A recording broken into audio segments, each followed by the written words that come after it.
പാകിസ്ഥാൻ കരസേനാ മേധാവി ജനറൽ അസീം മുനീറിന്റെ യുഎസ് സന്ദർശനവും യുഎസ് പ്രസിഡന്റ് ഡൊണാൾഡ് ട്രംപുമായുള്ള കൂടിക്കാഴ്ചയും പശ്ചിമേഷ്യയിലെ സംഘർഷങ്ങൾക്കിടയിൽ ആഗോള ശ്രദ്ധ ആകർഷിക്കുന്ന ഒരു നിർണായക സംഭവമായി മാറിയിരിക്കുകയാണ്. 2025 ജൂൺ 18 ബുധനാഴ്ച വാഷിംഗ്ടൺ ഡിസിയിലെ വൈറ്റ് ഹൌസിൽ വെച്ച് നടക്കുന്ന ഈ കൂടിക്കാഴ്ച ഇസ്രായേൽ ഇറാൻ സംഘർഷങ്ങൾ രൂക്ഷമാകുന്നതിന്റെ പശ്ചാത്തലത്തിൽ പ്രാദേശികവും ആഗോളവുമായ രാഷ്ട്രീയ സമവാക്യങ്ങളെ സ്വാധീനിക്കാൻ സാധ്യതയുള്ളതാണ്. ജനറൽ മുനീർ ജൂൺ 14 മുതൽ അമേരിക്കയിൽ തങ്ങുന്നതായി BBC റിപ്പോർട്ട് ചെയ്തിട്ടുണ്ട്. ഇത് മുൻകൂട്ടി ആസൂത്രണം ചെയ്ത ഒരു ഔദ്യോഗിക സന്ദർശനമാണെന്നാണ് സൂചന. ഇറാന്റെ അതിർത്തി പങ്കിടുന്ന രാജ്യമെന്ന നിലയിൽ പാകിസ്ഥാന്റെ തന്ത്രപരമായ സ്ഥാനവും ഇറാനെ ശക്തമായി പിന്തുണയ്ക്കുന്ന പാക് നിലപാടുകളും ഈ കൂടിക്കാഴ്ചയെ കൂടുതൽ പ്രസക്തമാക്കുന്നു. ട്രംപിന്റെ ഇറാനോടുള്ള കർക്കശമായ നിലപാടിന് ശേഷം നടക്കുന്ന ഈ ചർച്ചകൾ പശ്ചിമേഷ്യയിലെ സുരക്ഷാ സാഹചര്യങ്ങളെ എങ്ങനെ ബാധിക്കുമെന്നാണ് ലോകം ഉറ്റുനോക്കുന്നത്. വൈറ്റ് ഹൌസിൽ ക്യാബിനറ്റ് റൂമിൽ ഉച്ചയ്ക്ക് 1 മണിയോടെ നടക്കുന്ന ഉച്ചഭക്ഷണത്തിനിടെയാണ് ട്രംപും മുനീറും തമ്മിലുള്ള പ്രധാന ചർച്ച നടക്കുക. ഈ കൂടിക്കാഴ്ചയിൽ US state secretary Marco Rubio, പ്രതിരോധ സെക്രട്ടറി പീറ്റ് ഹെഗ്സെത്ത് എന്നിവരുമായും ജനറൽ മുനീർ കൂടിക്കാഴ്ച നടത്തുമെന്നാണ് പാക് മാധ്യമങ്ങളുടെ റിപ്പോർട്ടുകൾ. അമേരിക്കയും പാകിസ്ഥാനും തമ്മിലുള്ള ഉഭയകക്ഷി ബന്ധങ്ങൾ ശക്തിപ്പെടുത്തുക എന്നതാണ് ഈ സന്ദർശനത്തിന്റെ പ്രധാന ലക്ഷ്യങ്ങളിൽ ഒന്ന്.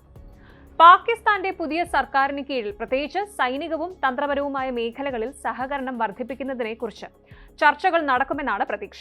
ഇസ്രായേൽ ഇറാൻ സംഘർഷം പശ്ചിമേഷ്യയിൽ മാത്രമല്ല തെക്കൻ ഏഷ്യയിലും പ്രത്യാഘാതങ്ങൾ സൃഷ്ടിക്കാൻ സാധ്യതയുള്ളതിനാൽ പാകിസ്ഥാന്റെ നിലപാടുകൾ അമേരിക്കയ്ക്ക് നിർണായകമാണ്. ഇറാനുമായുള്ള പാകിസ്ഥാന്റെ അതിർത്തി ബന്ധവും ഇറാനെ പിന്തുണയ്ക്കുന്ന മുനീറിന്റെ മുൻകാല പ്രസ്താവനകളും ഈ ചർച്ചകളിൽ പ്രധാന വിഷയമായേക്കാം. ഈ സന്ദർശനത്തിന്റെ മറ്റൊരു പ്രധാന വശം തീവ്രവാദ വിരുദ്ധ പോരാട്ടത്തിൽ പാകിസ്ഥാന്റെ പങ്കാണ്. അഫ്ഗാനിസ്ഥാനിലെ സ്ഥിതിഗതികൾ, പ്രത്യേകിച്ച് താലിബാൻ ഭരണത്തിന് ശേഷമുള്ള സുരക്ഷാ വെല്ലുവിളികൾ അമേരിക്കയും പാകിസ്ഥാനും തമ്മിലുള്ള ചർച്ചകളിൽ പ്രധാന പങ്ക് വഹിക്കും. പാകിസ്ഥാൻ അഫ്ഗാൻ അതിർത്തിയിലെ തീവ്രവാദ പ്രവർത്തനങ്ങൾ നിയന്ത്രിക്കുന്നതിനും മേഖലയിൽ സ്ഥിരത ഉറപ്പാക്കുന്നതിനും ഇരു രാജ്യങ്ങളും തമ്മിലുള്ള സഹകരണം അനിവാര്യമാണ്. കൂടാതെ ഇന്ത്യ പാക് അതിർത്തിയിലെ സമീപകാല സംഭവങ്ങളും ഈ കൂടിക്കാഴ്ചയിൽ ചർച്ചയാകാൻ സാധ്യതയുണ്ട്. കശ്മീരിലെ പെൽഗാം ആക്രമണത്തിന് ശേഷം ഇന്ത്യ പാക് അതിർത്തിയിലുണ്ടായ ഏറ്റുമുട്ടലുകൾ, തുടർന്നുള്ള വെടിനിർത്തൽ എന്നിവയ്ക്ക് ശേഷമുള്ള മുനീറിന്റെ ആദ്യ യുഎസ് സന്ദർശനം കൂടിയാണിത്. ഈ സന്ദർശനം ഇന്ത്യ പാക് ബന്ധങ്ങളിലും പ്രാദേശിക സുരക്ഷാ സാഹചര്യങ്ങളിലും എന്ത് മാറ്റങ്ങൾ വരുത്തുമെന്നും ശ്രദ്ധിക്കപ്പെടുന്നുണ്ട്. നേരത്തെ യുഎസ് സൈനിക പരേഡിൽ ജനറൽ മുനീറിന് പങ്കെടുക്കാൻ ക്ഷണം ലഭിച്ചുവെന്ന റിപ്പോർട്ടുകൾ വലിയ വിവാദങ്ങൾക്ക് വഴിവെച്ചിരുന്നു. ഇന്ത്യയിൽ ഇത് വലിയ രാഷ്ട്രീയ ചർച്ചകൾക്ക് കാരണമായെങ്കിലും വൈറ്റ് ഹൌസ് ഈ റിപ്പോർട്ടുകൾ നിഷേധിക്കുകയും വിദേശ സൈനിക നേതാക്കളെ പരേഡിന് ക്ഷണിച്ചിട്ടില്ലെന്ന് വ്യക്തമാക്കുകയും ചെയ്തു. ഈ വിവാദത്തിന്റെ പശ്ചാത്തലത്തിൽ ട്രംപ് മുനീർ കൂടിക്കാഴ്ചയ്ക്ക് അധിക പ്രാധാന്യം കൈവരുന്നുണ്ട്. പാകിസ്ഥാന്റെ സൈനിക രാഷ്ട്രീയ നേതൃത്വവുമായുള്ള അമേരിക്കയുടെ ബന്ധം, പ്രത്യേകിച്ച് മേഖലയിലെ ജിയോ പൊളിറ്റിക്കൽ സാഹചര്യങ്ങൾക്കിടയിൽ ഈ സന്ദർശനത്തിലൂടെ കൂടുതൽ വ്യക്തമാകും. അമേരിക്കയും പാകിസ്ഥാനും തമ്മിലുള്ള ബന്ധം ചരിത്രപരമായി സങ്കീർണമാണ്. തീവ്രവാദ വിരുദ്ധ യുദ്ധത്തിൽ പാകിസ്ഥാന്റെ പങ്ക്, അഫ്ഗാനിസ്ഥാനിലെ അമേരിക്കൻ സൈനിക ഇടപെടലുകൾ, ഇന്ത്യയുമായുള്ള പാകിസ്ഥാന്റെ ബന്ധം എന്നിവയെല്ലാം ഈ ബന്ധത്തെ സ്വാധീനിച്ചിട്ടുണ്ട്.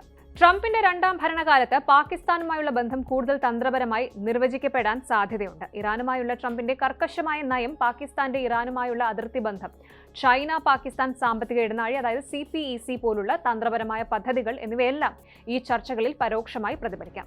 നിലവിലെ ആഗോള രാഷ്ട്രീയ സാഹചര്യത്തിൽ ഈ കൂടിക്കാഴ്ചയുടെ ഫലങ്ങൾ വരും ദിവസങ്ങളിൽ കൂടുതൽ വ്യക്തമാകും.